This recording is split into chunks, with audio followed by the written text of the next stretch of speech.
baju batik.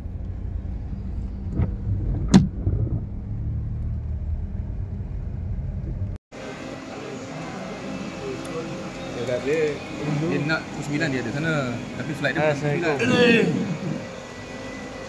9 flight takkan dia suruh 9 nak ada sana. Flight dia lebih kurang kita tu. Flight dia 12 tu.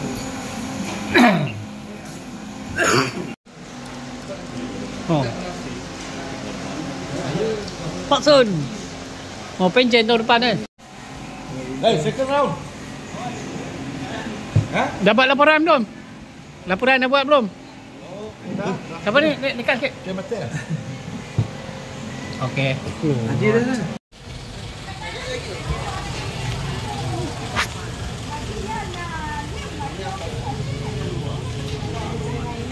Ha?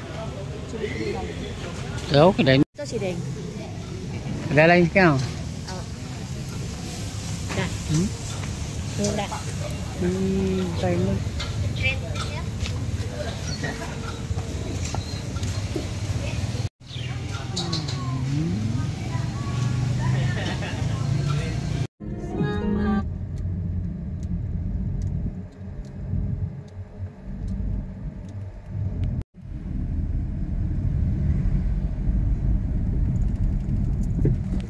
Nah, dia ambil gambar.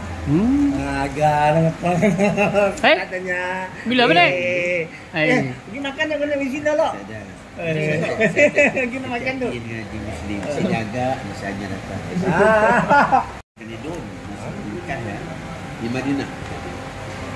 Kan dia kena makan di dom.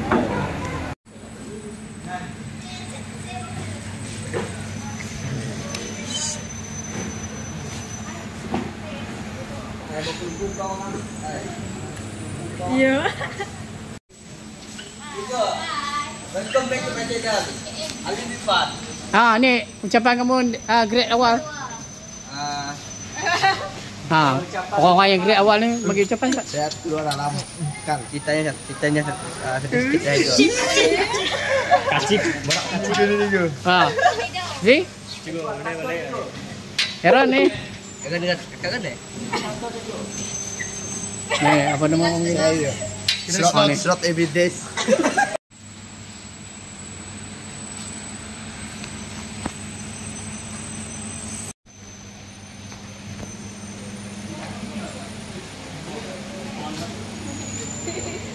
Hai.